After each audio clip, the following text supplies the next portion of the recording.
Pierre, bonjour. Le Bonjour. diocèse va fêter son jubilé des 50 ans.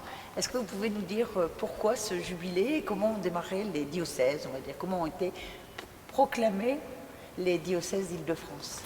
Bien, c'est en 1966 sous, je dirais, l'impulsion du général de Gaulle qui nomme Paul Delouvrier comme préfet de région, le premier préfet de la région Île-de-France, que vont naître les 8 diocèses issus des 8 départements. Et pour l'Essonne, eh bien, nous nous séparons de Versailles et nous devenons un diocèse indépendant où Monseigneur Malbois est nommé. C'est vraiment le temps de la naissance, c'est le temps où vraiment l'église de l'Essonne trouve, je dirais, un jaillissement de vie. Et voilà. Quand Monseigneur Malbois est devenu le premier évêque, il a donc choisi une cathédrale, il fallait qu'il choisisse une cathédrale, puisque là où est l'évêque est sa cathèdre, et il a choisi Saint-Spire de Corbeil. Et plus tard, Monseigneur Herbulot, faisant, je dirais, le transfert du siège de Saint-Germain-les-Corbeilles à Évry, reprend la même tradition dans l'église, là où est l'évêque et sa cathèdre, et il lance la construction de la cathédrale d'Évry.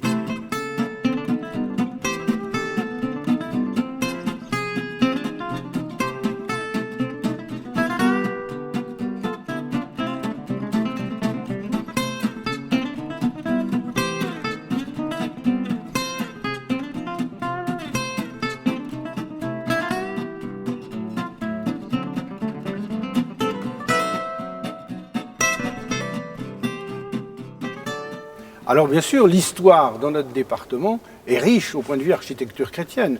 On ne peut pas oublier qu'à Étampes, il y a même eu un concile. Donc là, on a une fusion, je dirais, d'églises très très belles, avec le passage de Saint-Bernard.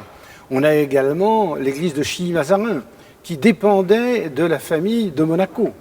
Et à l'intérieur de cette église, il y a même encore des plaques qui rappellent l'histoire de la famille de Monaco, puisque le prince de Monaco est entre autres prince de Longjumeau, prince de Chilly, prince de Massy. Donc vous voyez, il y a des choses très intéressantes.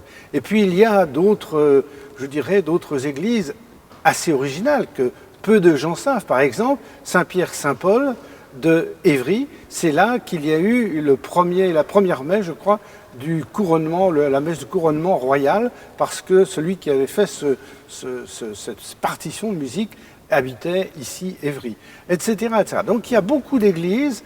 Alors on pourrait parler de Corbeil, on pourrait bien sûr aussi parler de Saint-Germain, je dirais les Corbeilles, où Saint-Germain est venu, a fait des miracles. Il y a aussi Lompont, Saint-Sulpice de Favière, voilà. Et puis il y a des églises nouvelles, puisque notre diocèse fondé en 1966 et jusqu'à aujourd'hui, a construit bien sûr des églises, dont la dernière, Saint-Pierre du Perret. Mais il y a eu Notre-Dame de l'Espérance à Évry, il y a celle de Courcouronne, et puis d'autres églises qui ont été faites à travers notre diocèse. Je crois que celui qui marque aujourd'hui le plus, c'est Saint-Corbinien, c'est-à-dire Saint-Germain-les-Arpajons.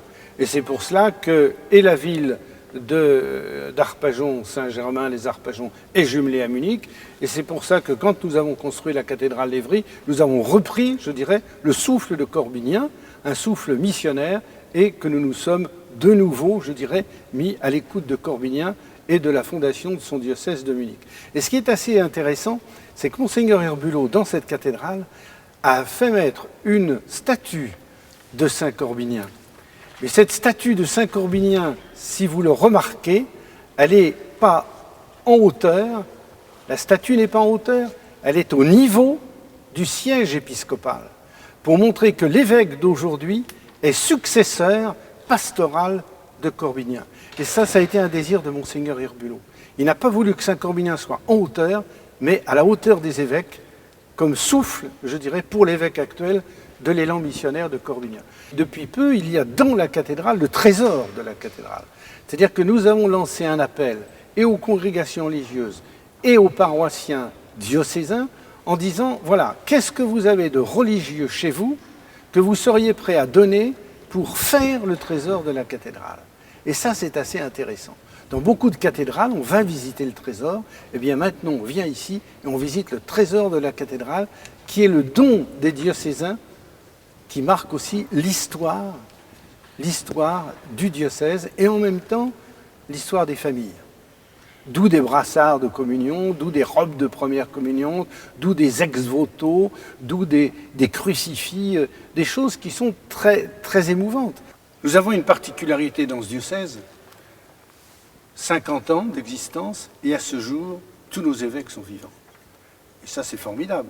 Monseigneur Malbois vers 101 ans, et puis Monseigneur Herbulot, Monseigneur Dubost et Monseigneur Bescon sont toujours vivants.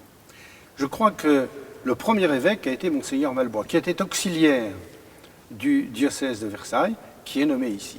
Et je dirais, il a marqué, si vous voulez, notre diocèse par la naissance de celui-ci. Il a fallu que, oui, il se sépare de Versailles pour donner, je dirais, un petit peu la vie à ce nouveau diocèse qui était en train de se mettre en route, quoi.